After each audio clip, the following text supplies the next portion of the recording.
di tempat-tempat umum sehingga dapat merangkum banyak peran. Ada lagi? Ya. Karena desain prospek benar dapat menyampaikan informasi atau pesan moral yang kuat. Ya. Jadi mengapa poster itu dianggap efektif untuk menyampaikan informasi karena dari poster itu informasinya singkat, padat dan jelas dan mudah dimengerti. Jadi misal ada poster kesenian, kita besok ada kesenian nih di sini, jadi kayak kita terbuka untuk mengikuti atau menghadiri acara tersebut. Gambar dan tulisan menggabungkan apa? Ya, menggabungkan gambar dan tulisan yang bertujuan untuk memberikan informasi dan pesan kepada siapa? Kepada masyarakat. Nah, setelah kita mengetahui pengertian, kita akan belajar mengenai tadi sudah saya sampaikan di awal ciri-ciri. Nah, sebelum kita masuk ke ciri-ciri, kita masuk ke tujuan poster terlebih dahulu. Tujuan poster itu menyampaikan informasi kepada masyarakat, kemudian mendorong tindakan yang ada judulnya, kemudian bahasanya ringkas dan persuasif, kemudian isinya relevan dan informatif, apakah itu kajian atau kesenian dan lain-lain. Nah, poster pendidikan itu yang mengedukasi supaya kita tuh semangat untuk belajar. Kenapa sih kita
Iya, Bob.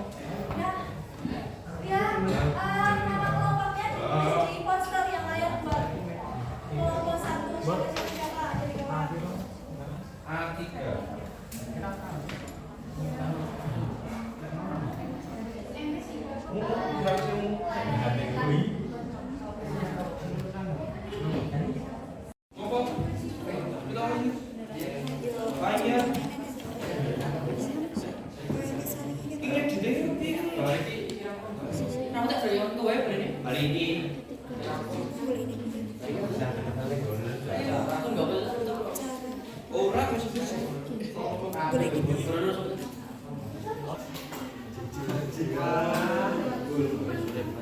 Langsung semangat kayak gitu.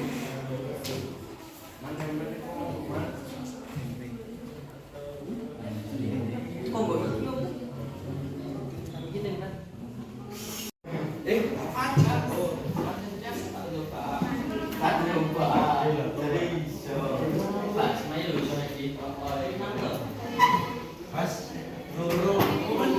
Tadi belajar mengenai poster. Poster itu intinya terdapat gambar. Itu Mas siapa?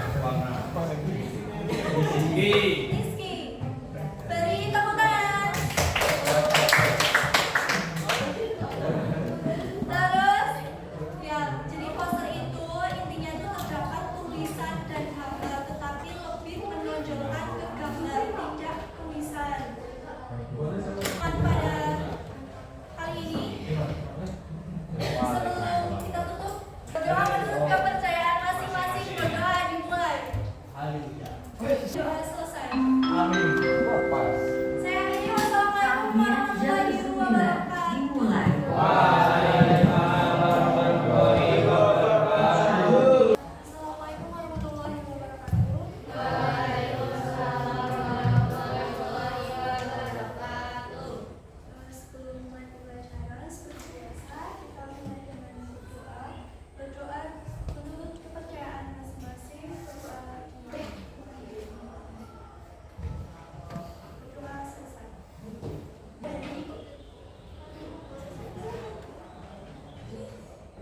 Basma. Gak masuk.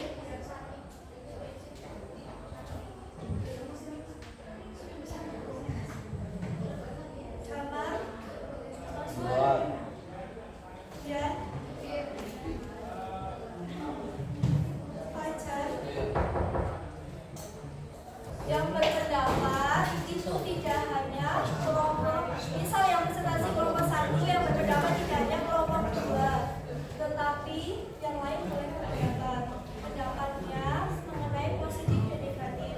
Ini kami akan mempresentasikan tentang digital detox yang akan dapat scroll media sosial secara berlebihan. Kenapa sih kami pilih tema ini?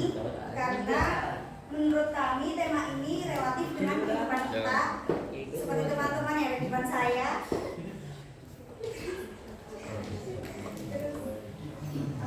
Kalian tahu nggak arti digital detox itu apa? Arti digital detox itu adalah suatu periode waktu seseorang mengurangi scroll media sosial yang berlebihan.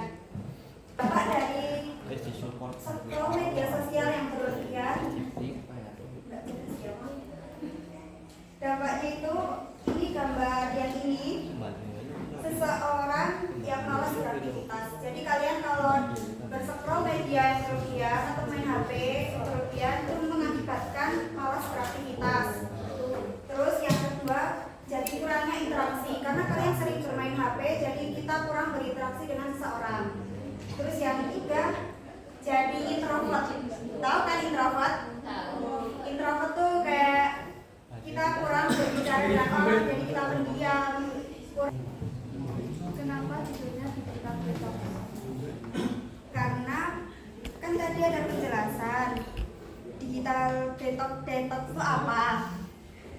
Digital detox itu periode waktu seseorang mengurangi penggunaan media sosial, beristirahat untuk menetralkan mental, otak. Tuh.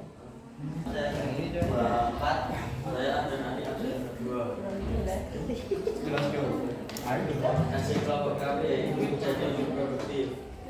Kurangi bermain HP, barulah sesi yang lebih produktif dengan melakukan kegiatan positif dan tidak merugikan orang lain.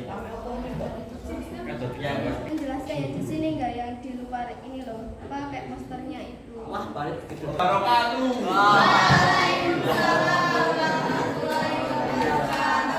Perkenalkan nama saya Yoga. Saya Imam. Saya baca.